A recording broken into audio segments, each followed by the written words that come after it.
मुंबई जो मैं आ गया,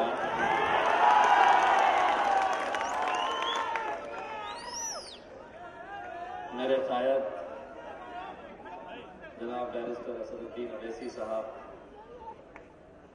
मजलिस इत्तेहादुल मुस्लिमीन के महाराष्ट्र के हमारे वर्किंग प्रेसिडेंट जनाब डॉक्टर अब्बास कादरी साहब, फैयाज खान साहब, वारिस पठान साहब, हमारे एमएलए फारूक शाह साहब, स्टेज के ऊपर मौजूद तमाम मजलिस के जिम्मेदारान, हमारी माएँ और बहनें, वो समझ रहे थे सरकार मेरी है,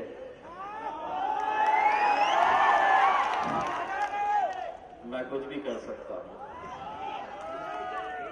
मैं समझ रहा था आवाम मेरी है, मैं कुछ भी कर सकता हूं। उन्होंने पूरी ताकत लगा दी, मैं यहां पहुंच ना सकूं, मैंने पूरी ताकत लगा दी।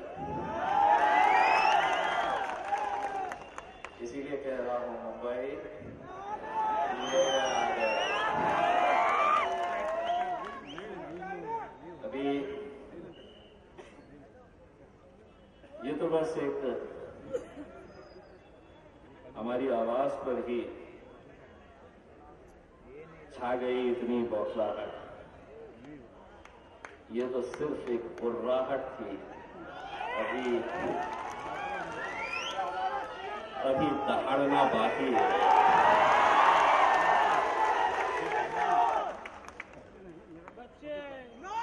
अल्हम्दुलिल्लाह हम औरंगाबाद से तकरीबन 125 गाड़ियों का काफिला लेकर निकले, तो हमारे ये जो चाहने वाले लोग खड़े हैं ना सामने, कौन पता है ना? तो ये सुबह 6 बजे पहुंच गए और बोले हाँ नहीं आने देते। आ गए और बोले मुश्किल है साहब, बहुत पुलिस है, आपको औरंगाबाद से निकलने ही नहीं देते।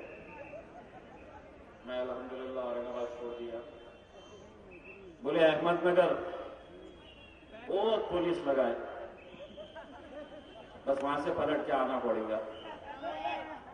मैं अहमदनगर से भी निकल गया।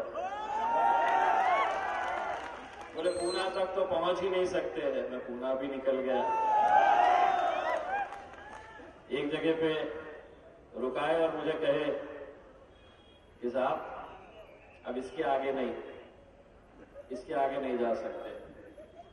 मैं बोला साहब मैं इमीडिएट वापस जाता हूं, क्योंकि मैं अगर आप मुझे सड़क से नहीं आने देना चाहते, मैं अपने गाड़ियां रखूंगा और पूरे महाराष्ट्र की आवाम से कहूंगा कि ट्रेनों के ऊपर चढ़ जा, देखते हैं कौन कैसा रुकता है। वो अधिकारी ने बोला नहीं रुको साहब, इससे तो भी बात किया और बोला जाओ साहब।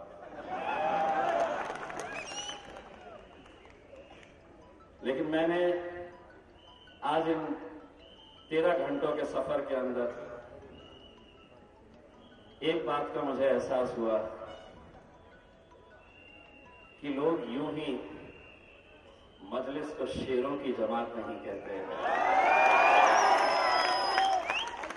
कुछ तो है कि इतनी ताकत लगा दी गई। और मैं एक साफ शब्दों के अंदर ये कहना चाहता हूं, और मेरी बात रखने से पहले मैं महाराष्ट्र की और मुंबई पुलिस का तहे दिल से शुक्रिया अदा करना चाहता हूं।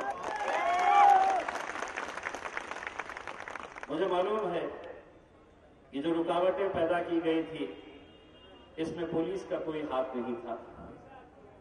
आप अपना फर्ज निभा रहे थे, मैं अपना काम कर रहा था। लेकिन कौन लोग थे जो इनके ऊपर दबाव डाल रहे थे कि इम्तियाज जलील और असदुद्दीन अवैसी साहब मुंबई तक नहीं आना चाहिए?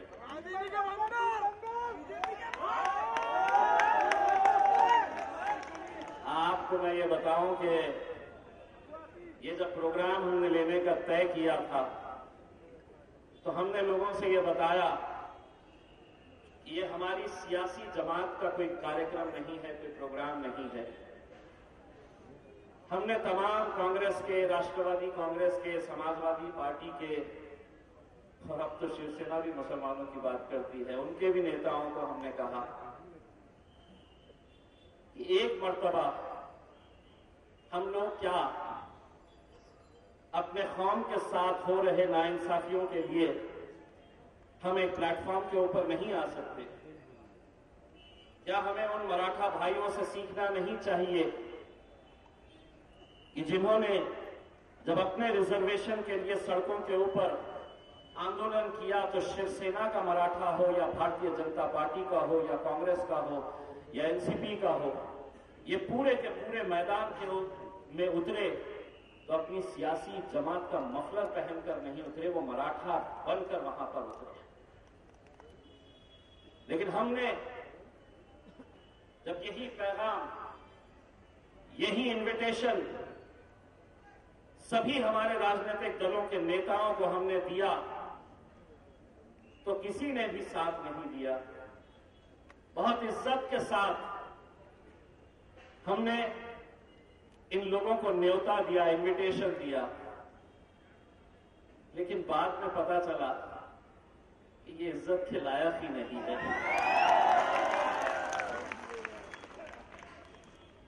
लोगों ने कहा कि क्या कर लेंगे, आप रिजर्वेशन का तो इतना पुराना मामला है, वक्त की जमीनें अब कहां बची है, आप क्यों इतनी मेहनत कर रहे हैं, क्यों जा रहे हैं? इलेक्शन के वक्त एक बात कही थी, दोबारा ये बात दोहरा रहा हूं, मंजिल मिले ना मिले ये मुकद्दर की बात है, हम कोशिश भी ना करें ये गलत बात है। हम कोशिश करेंगे, पूरी ईमानदारी के साथ कोशिश करेंगे, और जब ईमानदारी के साथ कोशिश करते हैं तो उसका नतीजे कैसे होते हैं, अल्हम्दुलिल्लाह वही एक नतीजा आपके सामने आज आपका बेटा, आपका भाई खड़ा हुआ है। हमने ईमानदारी के साथ मेहनत की, इसीलिए जब लोगों ने मुझसे, पत्रकारों ने कहा कि आप भाषण में असद साहब क्या बोलने वाले हैं, आप क्या बोलने वाले हैं, तो अब हम सिर्फ भाषण करने के लिए नहीं आए हैं। ये जो स्क्रीन लगाए हैं ना, 2 स्क्रीन लगाए हैं, इनको आज उधेड़ने भी वाले हैं और स्क्रीन के जरिए दिखाने वाले हैं कि किस तरह से इस कौम का खेल खेला जाता है। उनकी ही जबानी दिखाने वाले हैं कि इस कौम को किस तरह से एक खिलौना बनाकर रखा गया है, एक रबर स्टैंप की तरह रखा गया है। इलेक्शन आया, आ जाओ फिर अपनी गलियों के अंदर मुसलमानों से वोट मांगने के लिए आ जाओ, सपने दिखाओ कि हम ये दे देंगे, हम वो दे देंगे। इलेक्शन आया, जीत गए, खत्म हो गई बात, हमारा जिक्र भी नहीं होता है। लोगों ने कहा यही वक्त आपने क्यों चुने? एक पत्रकार साहब ने मुझसे कहा कि आप इस पर राजनीति नहीं कर रहे। मैंने कहा 100% नहीं, 200% राजनीति कर रहे हैं हम। और यही वक्त क्यों कर रहे हैं कि पूरे महाराष्ट्र के अंदर नगर परिषद के चुनाव है, दोबारा हमारी चौखटों के ऊपर यही लोग आने वाले हैं। आज जो लोग औरंगाबाद से या पूरे महाराष्ट्र के कोने कोने से आए हैं, हमने किसी को गाड़ी नहीं दी, किसी की गाड़ी के अंदर पेट्रोल नहीं भरा, किसी को पैसा नहीं दिया, लेकिन उसके बावजूद भी इतनी तादाद के अंदर अगर नौजवान बुजुर्ग निकल कर आए तो कहीं ना कहीं उन्हें यह एहसास हो रहा था कि हम जिस मुद्दे को लेकर आगे बढ़ रहे हैं, हमारे आने वाले मुस्तकबिल से यह ताल्लुक रखता है। कहां है वो 93,000 एकड़ जमीन महाराष्ट्र की? 93,000 एकड़ जमीन कहां है वो? किसने किसको बांटा है? किसने किसको बेचा है? अल्हम्दुलिल्लाह 8 महीने हो गए हैं महाराष्ट्र वक्फ बोर्ड का सदस्य हुए, मेंबर बने हुए। इन 8 महीनों के अंदर अल्हम्दुलिल्लाह 9 एफआईआर रजिस्टर करवाया हूं मैंने पूरे महाराष्ट्र के अंदर। 9 एफआईआर, बड़े बड़े धन्ना सेठों के खिलाफ एफआईआर। जो सोचते थे कि हमें कौन रोक सकता है, हम तो पैसों से सबको खरीद सकते हैं और खरीदे हैं। उनके अंदर डर नहीं था, खौफ नहीं था। वो सोचते थे कि हमारा कौन बाल बांका कर सकता है, हम तो पैसों से सबको खरीद सकते हैं। उन्हें क्या मालूम है कि बाजारों के अंदर कुत्ते के बच्चे बिकते हैं।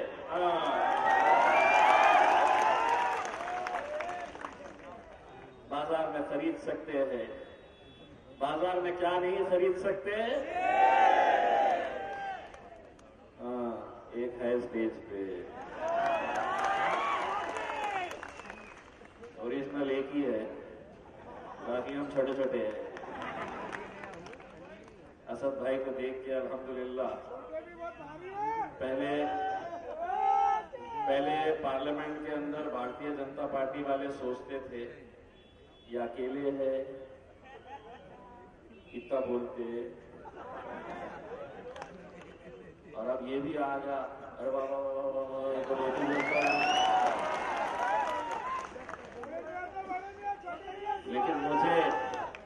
लेकिन मुझे इस बात की खुशी होती है कि जिस शख्स को अल्हम्दुलिल्लाह पूरी दुनिया देखती है, पूरे मुल्क के अंदर अगर कोई एक जांबाज पार्लियामेंट के अंदर खड़े रहकर हमारी हक की आवाज वहां पर बुलंद करता है, यह अल्लाह का फजल व करम है। उसी मेरे कायद के बाजू जाकर बैठने का शर्फ मुझे हासिल हुआ है आप लोगों की दुआओं की वजह से। यह आप लोगों की दुआओं का नतीजा है कि अल्हम्दुलिल्लाह पार्लियामेंट के अंदर जब लोग कहते थे कि ये तो सिर्फ हैदराबाद की एक ही जमात है, हैदराबाद तक महदूद है, ये 1 के 2 नहीं होंगे, तो अल्हम्दुलिल्लाह 1 के 2 हो गए, 2 के 4 होंगे, 4 के 6 होंगे, 6 के 8 होंगे और 8 के 10 भी होंगे। बशर्ते हमें जिस नेक नियति के साथ, जिस एकजहीती के साथ काम करने की जरूरत है, अगर उस तरह अगर काम करें, मैं तो मुंबई के नौजवानों के अंदर जो जज्बा और जो जोश देखता हूं, कभी कभी असद साहब को ये दिल बोलना चाहता है कि असद साहब मुंबई मेरे हवाले कर दीजिएगा, देखिए मुंबई की कैसे कर रहे हैं। हमारे फयाज भाई भी काम कर रहे हैं, वारिस भाई भी काम कर रहे हैं, हमारे कॉर्पोरेटर्स भी काम कर रहे हैं, लेकिन कहीं ना कहीं हमको आज ये देखना होगा कि हम सिर्फ ओहदा लेंगे। महाराष्ट्र के कोने कोने से हमने कहा था कि आपको आना है, कुछ लोगों ने बहाने बनाए। मैंने जब मीटिंग लिया तो एक ने कहा मैं 40 गाड़ी लेकर आ रहा हूं, आखिर में लाया 4। एक ने कहा 20 गाड़ियों का तो नंबर लिख लो साहब, लाया 3। घर को जाना पड़ेगा भैया, काम करोगे तो टिकोगे, नहीं करोगे तो आपको भी जाना पड़ेगा। और ये फैसले हमको अपने पार्टी के हक के अंदर लेने पड़ेंगे। जो काम करेगा वो मजलिस के अंदर आगे बढ़ेगा, जो नहीं करेगा उसको घर में जाना पड़ेगा। क्योंकि हम ये जब जज्बा और जोश देखते हैं नौजवानों के अंदर, तो हमें भी ऐसा लगता है कि अगर औरंगाबाद से एक MP चुनकर आ सकता है तो मुंबई से हम 4 एमएलए क्यों नहीं चुनकर ला सकते? बशर्ते एक ताकत बनकर खड़े रहने की जरूरत है। हमारे आपसी इख्तिलाफात को खत्म करने की जरूरत है, और अगर हम वो कर पाए तो मैं समझता हूं कि पूरे महाराष्ट्र के अंदर सबसे ज्यादा जरखेज जमीन कहीं पर है तो वो मुंबई के अंदर है, जहां पर हम बहुत अच्छे नतीजे लेकर आ सकते हैं। दोस्तों, ये जब हमने निकलने का फैसला किया, पूरी तैयारी हो गई, और हां, मैंने जिस तरह से हमारे पुलिस डिपार्टमेंट का शुक्रिया अदा किया, मैं ये समझता हूं कि आज का ये कार्यक्रम अगर यहां पर हो रहा है तो वो सिर्फ और सिर्फ हमारे महाराष्ट्र के working president doctor Gaffar Qadri sahab की मेहनतों की वजह से हो रहा है। पिछले इतने दिनों से वो यहां पर आकर बैठे, और बैठकर उन्होंने जो कुछ भी मुमकिन हो सकता था वो काम किया। वरना ये आलम है हमारा कि पुलिस ने कहा नहीं करना, नहीं करेंगे, ठीक है साहब, नहीं करेंगे, ये मजलिस में नहीं चलेगा।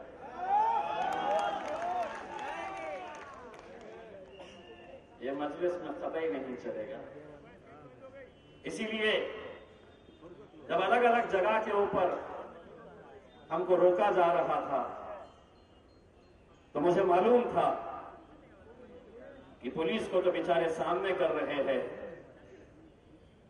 लेकिन इसके पीछे कौन लोग हैं जिनके अंदर ये डर और खौफ पैदा हो चुका है मजलिस की वजह से कि ये जो बैठे हैं ये तो हमारी जागीर थी, ये हमारे अलावा कहां जा सकते हैं, इनको डर दिखाओ कि अगर हमारे साथ नहीं आए तो भाजपा आ जाएगी, शिवसेना आ जाएगी, हम सेक्युलर है, हमको दो। लेकिन जब उन्हें यह एहसास होने लगा कि अब ये कौम भी बेदार हो चुकी है और इसमें भी वो हिम्मत आ चुकी है कि कल तुमसे ये सवाल करेगी कि जिस मुंबई हाईकोर्ट ने 2014 के अंदर तमाम दस्तावेज देखे, एम्पिरिकल डेटा जिसे कहते हैं, मुसलमानों के ताल्लुक से देखा, पढ़ा, समझा, तब अदालत ने यह फैसला लिया, आदेश जारी किया गया कि मुसलमानों का एजुकेशन का परसेंटेज इस राज्य में, इस मुल्क के अंदर सबसे कम है। क्या वजह है कि आज हमारे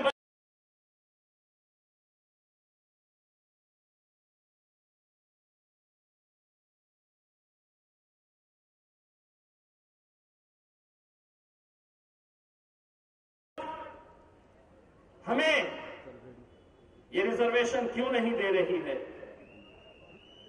मैं और वारिस पठान 2014 से 2019 तक महाराष्ट्र की विधानसभा के अंदर एमएलए थे। उस वक्त कांग्रेस के, राष्ट्रवादी कांग्रेस के, समाजवादी पार्टी के आमदार एमएलए खड़े रहते थे और लड़ते थे बीजेपी के मुख्यमंत्री देवेंद्र फडणवीस से और शिवसेना से लड़ते थे और ये मांग करते थे कि अदालत ने मुसलमानों को 5% रिजर्वेशन दिया है, भारतीय जनता पार्टी शिवसेना नहीं चाहती है कि इनकी तरक्की हो, मुसलमानों को रिजर्वेशन दो, अदालत ने बोला है। इतने जोरदार भाषण करते थे कि मुझे ऐसा लगता था कि कितने हमदर्द है मेरे कौम में। 2019 के बाद तख्ता पलट गया, अब हुकूमत में आ गए हैं। विरोध में जब थे तो उस भारतीय जनता पार्टी और उस शिवसेना से मांगते थे जिनका मुसलमानों से कोई लेना देना नहीं, जो नहीं चाहते कि इस मुल्क का मुसलमान तरक्की करे, तालीम हासिल करे। लेकिन आज सत्ता के अंदर अगर तुम बैठे हैं, महाराष्ट्र की विधानसभा के अंदर अगर तुम जाकर बैठे हैं, तो तुम्हें वहां पहुंचाने के अंदर यही हमारे गैर मुसलमानों का हाथ है कि तुम वहां पर जाकर बैठे हैं। लेकिन सत्ता में आते ही तेवर बदल गए। 2 साल से कोई जिक्र नहीं। हमने इंतजार किया कि अब कुछ फैसला करेंगे, तब करेंगे, लेकिन नहीं। जब हमने ये ऐलान किया कि अब हम आएंगे तुमसे सवाल करने के लिए, तो क्या किए?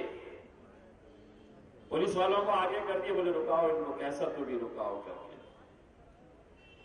तो मैंने उनको बोला सरकार हमसे डरती है, इसीलिए सरकार हमसे डरती है, इसीलिए पुलिस को आगे। लेकिन यकीन मानिए आप अपना काम कर रहे थे।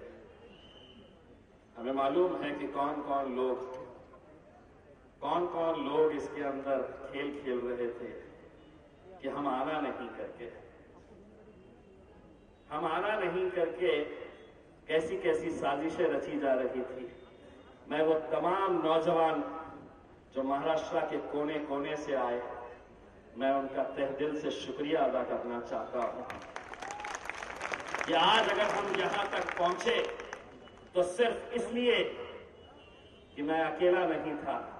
जब मुझे रोकते थे तो वो देखते थे कि मेरे पीछे अल्हम्दुलिल्लाह कितनी बड़ी तादाद और कितनी बड़ी ताकत खड़ी हुई है। हद तो ये हो गई कि वाशी के पास जब हम आए नवी मुंबई में, अगर कोई वरिष्ठ पुलिस अधिकारी यहां पर मौजूद है तो सुनिए साहब, हमने अपनी किसी भी गाड़ी के ऊपर हमने अपनी पार्टी का झंडा लगाकर नहीं लाए। हमने कोई हरा नीला पीला भगवा झंडा लगाकर नहीं आए। हमने हमारे इस मुल्क के तिरंगे को हमारे गाड़ियों के ऊपर लगाकर हमने तिरंगा रैली बोलकर लेकर आए। उस तिरंगे का जिसकी हम इज्जत करते हैं, जिसके ऊपर हमें गर्व है, फख्र है। लेकिन वाशी में हमारी जैसी ही गाड़ियां रोकी गई, इतनी पुलिस थी वहां पर, इतनी पुलिस थी कि मुझे ये शक होने लगा कि मैं खासदार हूं या कोई आतंकी हूं जो इसके लिए इतने सारे लोग मेहमान मेरे इंतजार में यहां पर खड़े हुए थे। लेकिन वहां पर कुछ पुलिस वालों ने हमको आदेशित किया और कहा कि हम आपको आगे जाने देंगे, आप अपने गाड़ियों से ये तिरंगा निकाल दीजिए।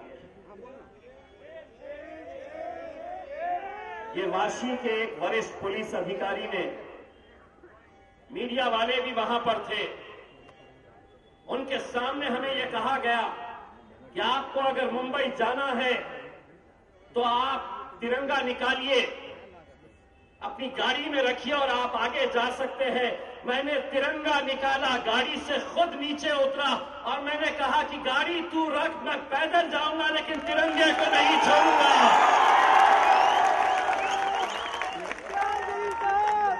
और जब मेरे पीछे मेरे नौजवानों ने अपने अपने हाथ में तिरंगा लेकर हम रोड पे चलने लगे, तब पुलिस वालों को एहसास हुआ कि कुछ गलत हो गया है। फिर बोले जाओ, आ गया मुंबई। बस यही हमारा था। ये रुकावटें क्यों और किस वजह से की जा रही? इलेक्शन आएगा, जब भी आएगा, जिस किसी को जिस जमात के अंदर जाना है, जिसका झंडा पकड़ना है, किसका मफलर पहनना है, यह आपका इख्तियार है। लेकिन एक मर्तबा हम सबको मुसलमान बनकर सड़कों पर उतरने की जरूरत है।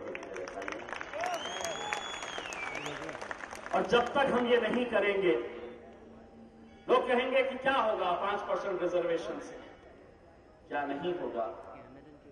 93,000 एकड़ जमीन अगर वक्फ की अगर हम मुसलमानों को वापस मिल जाती है तो महाराष्ट्र के देवेंद्र फडणवीस साहब, महाराष्ट्र के उद्धव ठाकरे साहब, शरद पवार साहब, कांग्रेस के नेता, मैं आपको ये जबान देकर जाना चाहता हूं कि तुम वो 93,000 एकड़ वक्फ की जमीन हमको लौटाओ जो हर साल मुसलमानों को 300-400 करोड़ रुपए का माइनॉरिटी बजट देते हैं। वो बजट नहीं देना, 300 करोड़ तो खैरात में हम तुम्हें दे डालेंगे।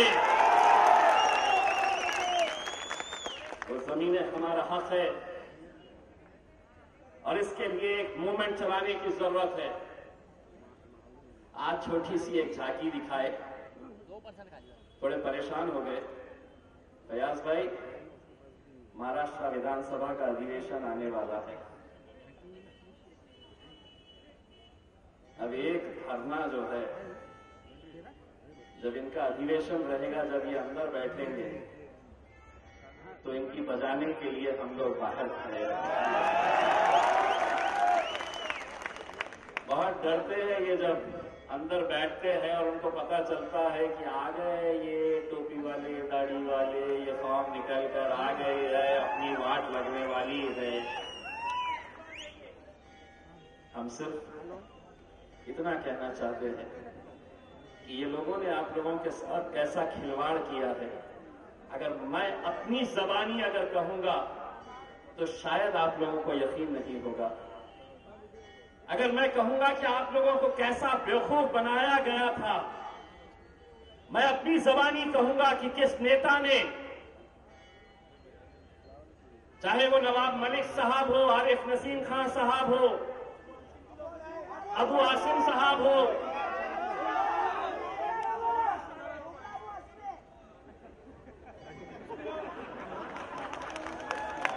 सिर्फ असद भाई ने इजाजत देना, अगला इलेक्शन तो इम्तियाज जलील उनके खिलाफ मुंबई में आके तुम्हारे घर के अंदर लड़के जाएगा और निकाल के जाएगा इंशाअल्लाह।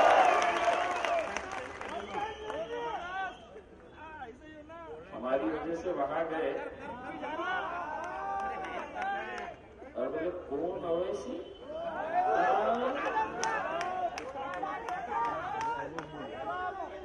पप्पा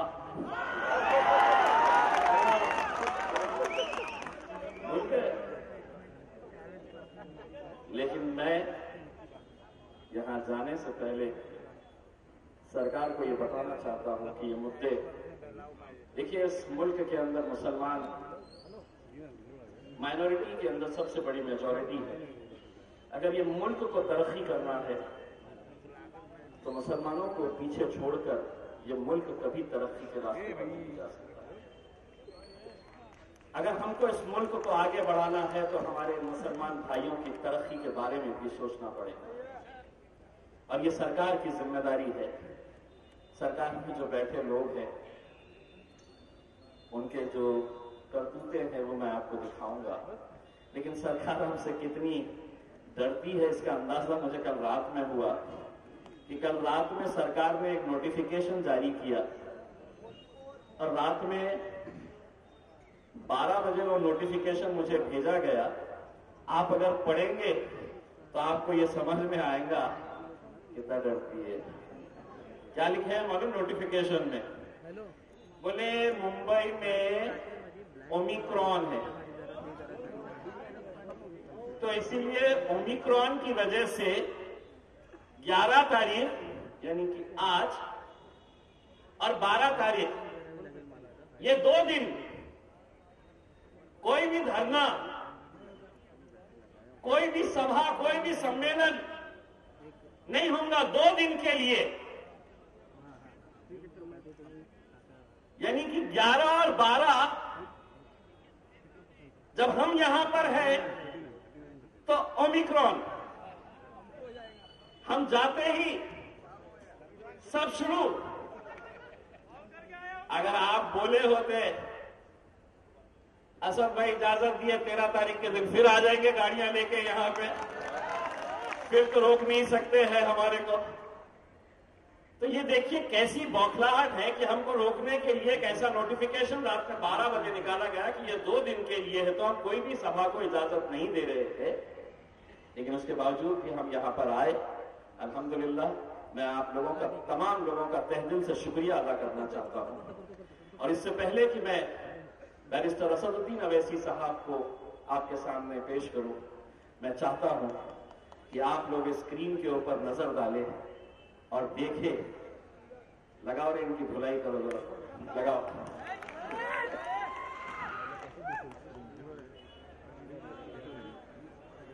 देखिए गौर से, जो देख नहीं सकते हैं, मैं आपको इसके सीडी बनाकर देने वाला हूं। हर इलाके के अंदर स्क्रीन लगाना और खूब चलाना। देखिएगा, बहुत बहुत शुक्रिया। मुसलमानों का अस्तित्व लाल मातीतली कुस्ती म्हणजे झी 24 तास।